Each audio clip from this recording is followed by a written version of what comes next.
T'as peur d'oublier un truc ou de claquer tout ton argent dans du matos inutile? Eh bien, je suis passé par là et je vais t'éviter ces erreurs. Dans cette vidéo, je te montre les 5 équipements indispensables pour commencer facilement et sans te ruiner.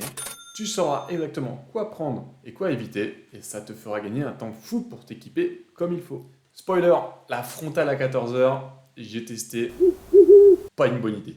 Le premier équipement et un des plus reconnaissables quand on regarde des trailers, c'est le sac de trail. Alors, le sac de trail, pourquoi?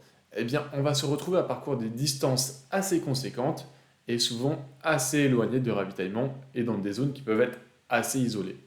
Du coup, on va devoir emporter avec nous plein de choses. On verra par la suite ce qu'on doit emporter, mais notamment de l'eau, de l'alimentation, des couches de vêtements, un téléphone, plein de choses. Et il faut bien pouvoir les stocker pour pouvoir les emmener. Du coup, on va pouvoir emmener un sac de trail pour pouvoir mettre tout ça sur notre dos. Alors, il existe plein de modèles de plein de marques différentes. Moi, ce que je te conseille pour débuter, c'est de prendre un sac de minimum 5 litres. 5 litres, je trouve que c'est bien. Et sur les sacs, souvent, on va retrouver une grande poche arrière et sur les côtés, des poches pour mettre des flasques d'eau et des petites poches ici pour encore stocker d'autres choses. Et on va pouvoir le mettre sur le dos et l'attacher pour qu'il puisse rester toute la course sur notre dos.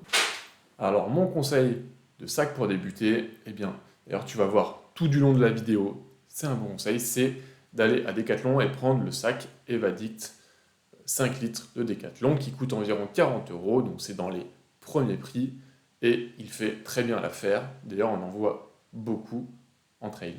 En plus, ce qui est cool, c'est que quand tu l'achètes, dedans, il y a le deuxième équipement dont tu as besoin en course à pied qui est fourni avec.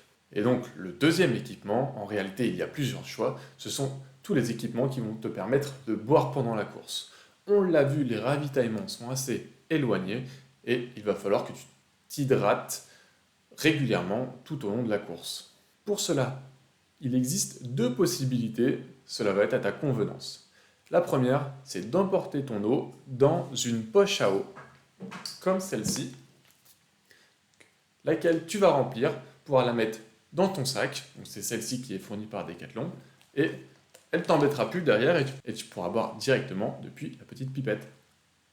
L'avantage, c'est qu'elle est dans ton dos, elle t'embête plus, tu peux prendre des grandes quantités, donc celle-là, elle est de 1 litre, ce qui est quand même pas mal, et tu peux boire sans avoir les mains prises. L'inconvénient cependant, c'est que si tu dois la remplir au ravitaillement, eh ben, c'est un peu chiant de la déclipser du sac, de l'ouvrir, de mettre de l'eau dedans, de la reclipser, de remettre bien le tuyau, un peu chiant.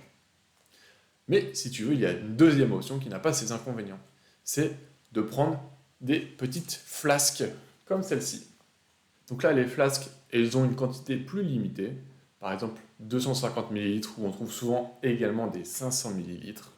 Et tu vas pouvoir directement remplir ton eau dedans, comme ça, et boire directement avec.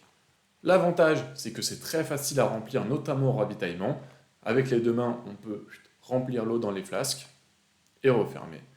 L'inconvénient, c'est que pour boire, du coup, ça va te monopoliser une main que tu pourrais utiliser à autre chose. Par exemple, si tu as des bâtons ou que tu es en montée, etc., bah, on aime bien avoir les deux mains de libre.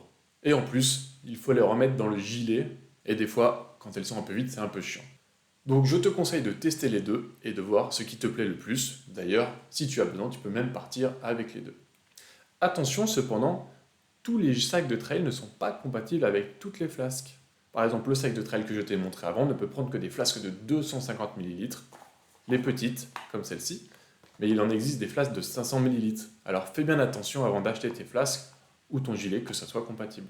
Et là, je te conseille encore le même produit, c'est-à-dire les flasques Decathlon qui doivent coûter une dizaine d'euros par flasque et qui font l'affaire. L'équipement numéro 3 qu'il va te falloir, c'est de quoi t'alimenter. Pour les mêmes raisons qu'on l'a vu avant, avec la distance des ravitaillements, voire même sur les ravitaillements, il n'y a pas forcément ce qu'on a envie de manger, il va falloir consommer régulièrement des aliments. Et donc pour cela, les plus basiques sont les gels, les pâtes de fruits, mais tu pourras également trouver des bars, des bananes ou plein de choses. Donc si tu pars faire une sortie d'une durée assez conséquente, je te conseille de t'intéresser un peu au sujet de l'alimentation, parce qu'il va falloir que tu ingères un certain nombre de glucides par heure pour garder de l'énergie et notamment pas faire une hypoglycémie.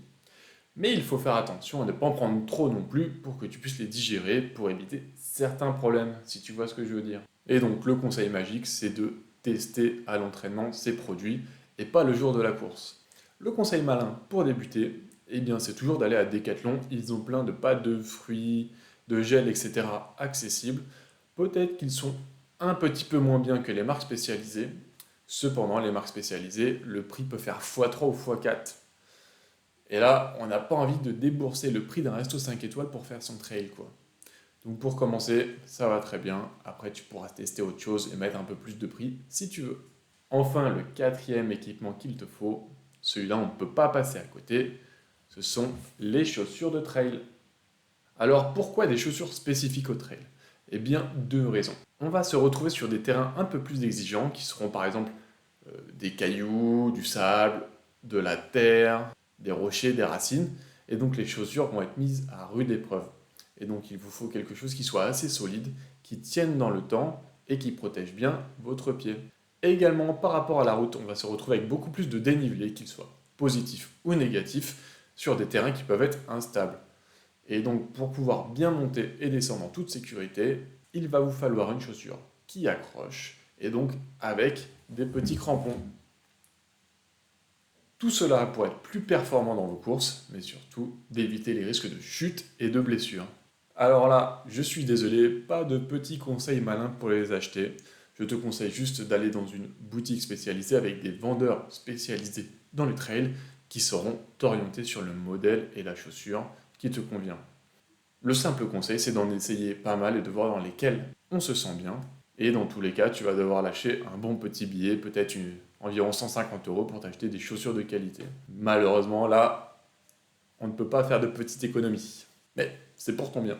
Et enfin, le dernier équipement, celui-là, sois rassuré, tu l'as probablement déjà, c'est de partir toujours avec un téléphone chargé.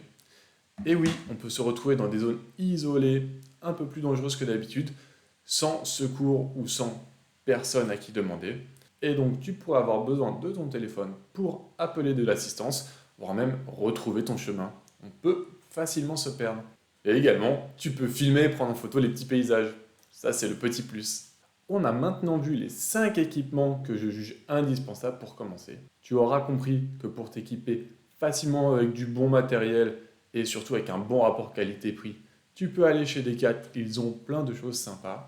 Et si tu penses que j'ai oublié un équipement indispensable, n'hésite pas à me le dire en commentaire, ça pourra aider les autres. Alors si tu veux d'autres conseils ou retours d'expérience ou galères sur le trail, n'hésite pas à t'abonner et tu pourras retrouver juste ici une vidéo qui pourrait sûrement t'intéresser. Allez, ciao!